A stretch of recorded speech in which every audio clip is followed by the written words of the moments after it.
My friends, there are Psalms we all know. Psalm 23, the Lord is my shepherd. We recite it, we sing it at funerals, we teach it to children. But do you know many have? He recited it and yet lived in lack, lived in fear, lived in worry. Why? Because they only recited. They did not enter. They did not step into the river of the psalm. The word of God is living. If you stand at the edge of the river, you will see water, but you will not be refreshed. If you only say, the Lord is my shepherd with your mouth, but you never surrender yourself to be his sheep, then you are not drinking. But if you pause, if you surrender, if you allow the shepherd to actually lead you, then the psalm ceases to be ink on paper. It becomes a door. And when you walk through it, blessings flow. The hidden psalm I will speak about tonight is not just for me. It is for you. It is for the mother raising children in hardship. It is for the businessman sitting with accounts that do not add up. It is for the young woman whose heart is broken. It is for the student who feels his future is closed. It is for the servant of God who feels tired, worn out, unseen. It is for you. And if you take it not with your head but with your heart, if you drink it, if you pray it, if you breathe it, you will unlock what you have been praying for, waiting for, longing for. I remember one night in Seoul, we had nothing. Our church was under a tent. The rain was falling through the holes, and the people were wet, shivering, hungry. I stood up to preach, and I had no sermon. All I had was this psalm. And as I opened my mouth, the Spirit came, and He reminded me, say it slowly. Say it as if you are hearing it for the first time. And as I spoke each line, the people began to weep. Not because of my words, but because the psalm itself was carrying the Spirit of God into their hearts. That night, miracles began. People with no money found jobs the next day. Families on the verge of breaking were restored. The tent that was leaking became the birthplace of revival.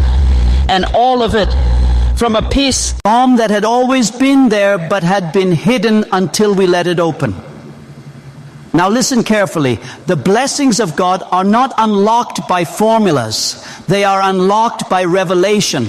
Revelation is when something you already knew suddenly becomes alive. It is when the light bulb turns on in the dark room. The psalm I will unfold tonight is like a locked chest. The words are the chest, but inside is treasure.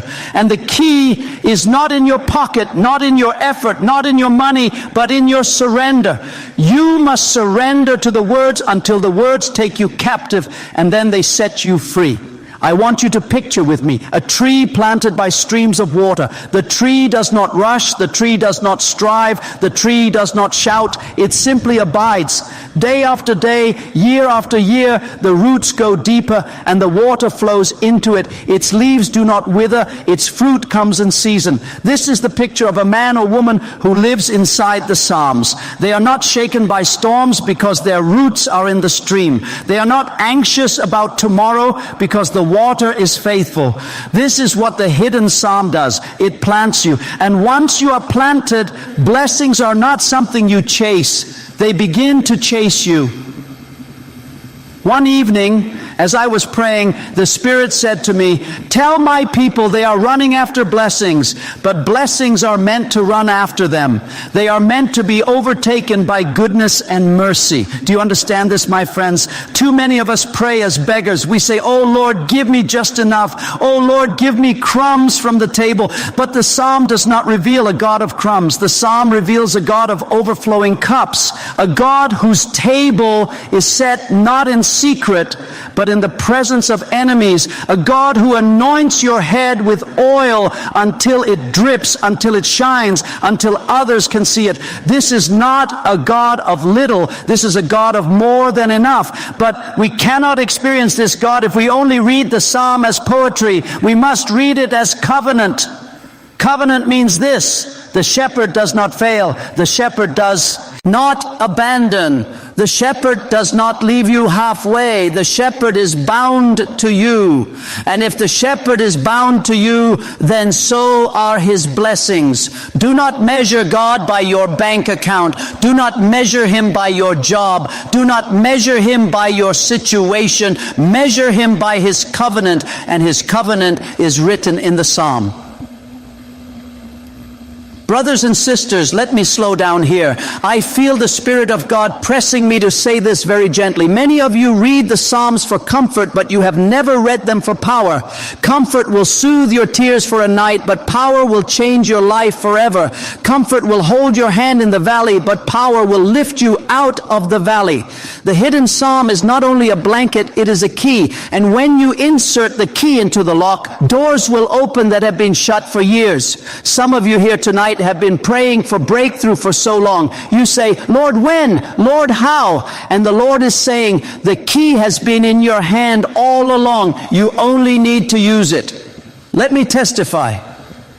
There was a time in my ministry when the bills were larger than the offerings, when sickness was heavier than health, when criticism was louder than encouragement. I was close to giving up. And then one morning in my prayer, the Psalm spoke. Not I read it, the Psalm spoke. It said, surely goodness and mercy shall follow you all the days of your life. And suddenly I saw with my spirit, not my eyes. I saw goodness chasing me like a river chasing a boat, like a shadow that cannot be removed.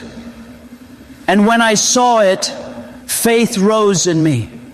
And when faith rose, circumstances began to bend. And when circumstances bent, blessings poured. This is what I mean when I say the psalm is hidden. Because until revelation comes, the words are asleep. And when revelation comes, the words wake up. And when they wake up, they wake you up. My dear friends, let us pause again.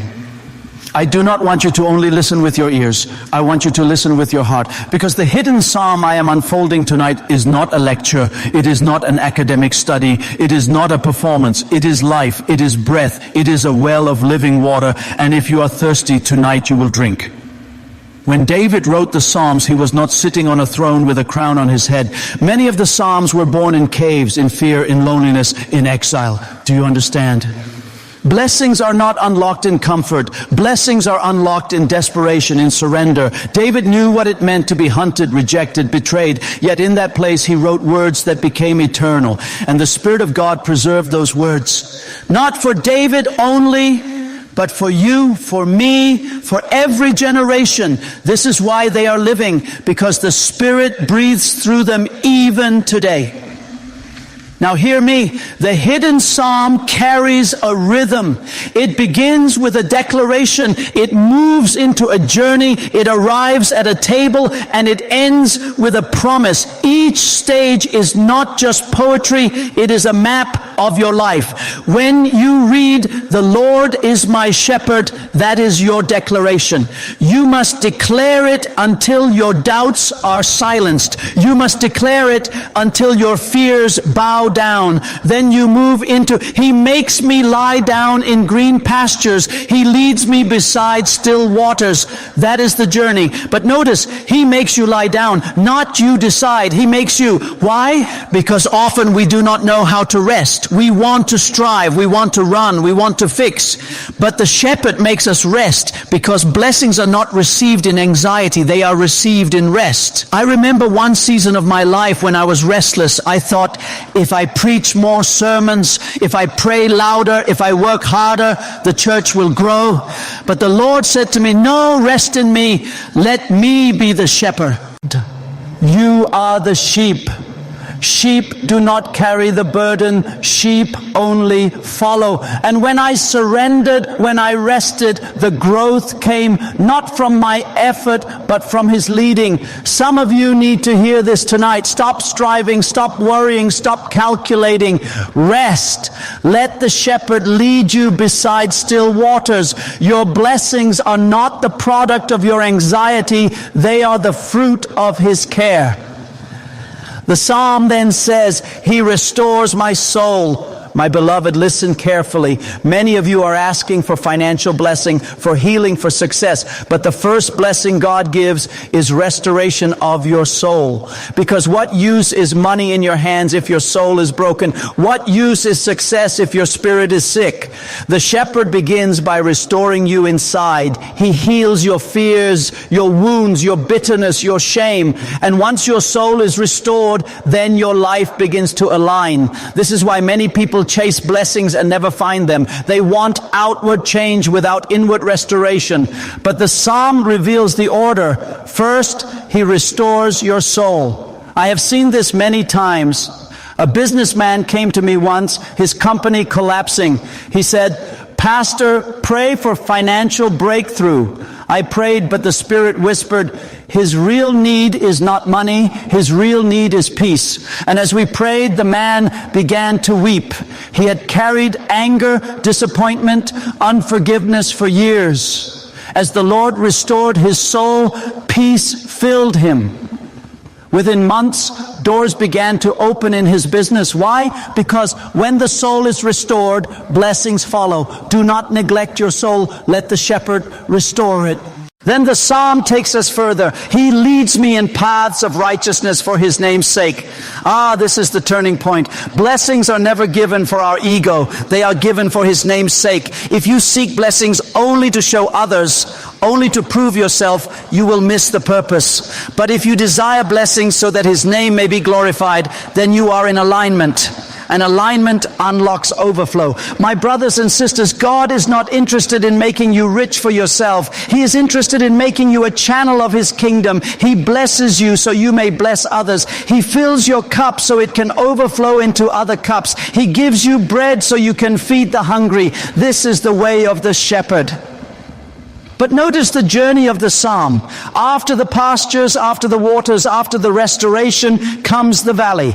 Even though I walk through the valley of the shadow of death, I will fear no evil. My friends, the hidden Psalm does not promise a life without valleys. It promises presence in the valley. The shepherd never said you would not walk through shadows. He promised you would never walk alone. And this is where the blessing becomes most powerful, because in the valley, when fear surrounds you, his rod and his staff comfort you. The rod is protection, the staff is guidance. He fights off the enemy with the rod, and he pulls you close with the staff. Both are in his hand. I cannot tell you how many valleys I have walked. Valleys of sickness, valleys of criticism, valleys of loneliness. But each valley became a place of revelation. Each valley became a classroom of trust. And in each valley, I discovered that the shepherd was closer than ever. You see, on the mountain, you may see him from a distance, but in the valley, you feel him by your side. And once you know his presence in the valley, you will never again fear lack, fear enemies, fear tomorrow. This is the hidden strength of the Psalm. It transforms fear into faith. And then comes the great shift. You prepare a table before me in the presence of my enemies. This is the abundance of God. He does not remove your enemies before blessing you. He blesses you in front of them. Why? To show that your blessing does not depend on man, does not depend on politics, does not depend on economy, does not depend on favor from people. It depends only on the shepherd. He prepares the table. And when he prepares the table, no enemy can stop you from sitting down. The food is not from your labor, it is from his hand. Do you see? The Psalm is not about survival, it is about overflow. My cup overflows. Not half full, not barely enough, but overflow. Why overflow? Because God is never the God of barely enough. He is El Shaddai, the God of more than enough. He fills until it spills. He pours until it overflows, because his nature is abundance. And when your cup overflows, others around you are blessed. This is why I always always tell my people, do not only pray for enough for yourself, pray for overflow, because overflow is kingdom living. Overflow means your children are blessed, your neighbors are blessed, your church is blessed, your city is blessed. Overflow means testimonies spread beyond your house. But then comes the final line, the great promise, surely goodness and mercy shall follow me all the days of my life, and I will dwell in the house of the Lord forever.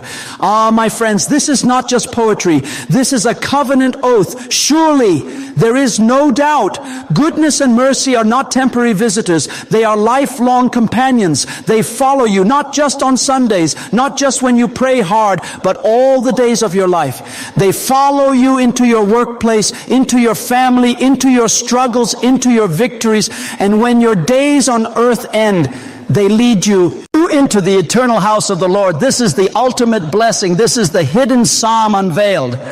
Now pause with me. I want you to close your eyes for a moment, even as you listen. Imagine goodness following you. Imagine mercy chasing after you. Imagine waking up tomorrow and instead of anxiety, you feel the hand of goodness on your shoulder, the embrace of mercy on your heart. Would you not walk differently? Would you not speak differently? Would you not live differently? This is not imagination only. It is reality when you step into the psalm. One of my dearest memories is of an old woman in our church. She had nothing, no wealth, no family, no education. But every time I visited her small home, there was joy. She lived by this psalm. She would say, Pastor, I have no fear because goodness follows me. And indeed, though her house was small, blessings overflowed. Her neighbors came to her for prayer. Children loved to sit in her yard. People brought food, not because she asked, but because they felt drawn. Her cup overflowed, not in money, but in joy, in peace, in influence.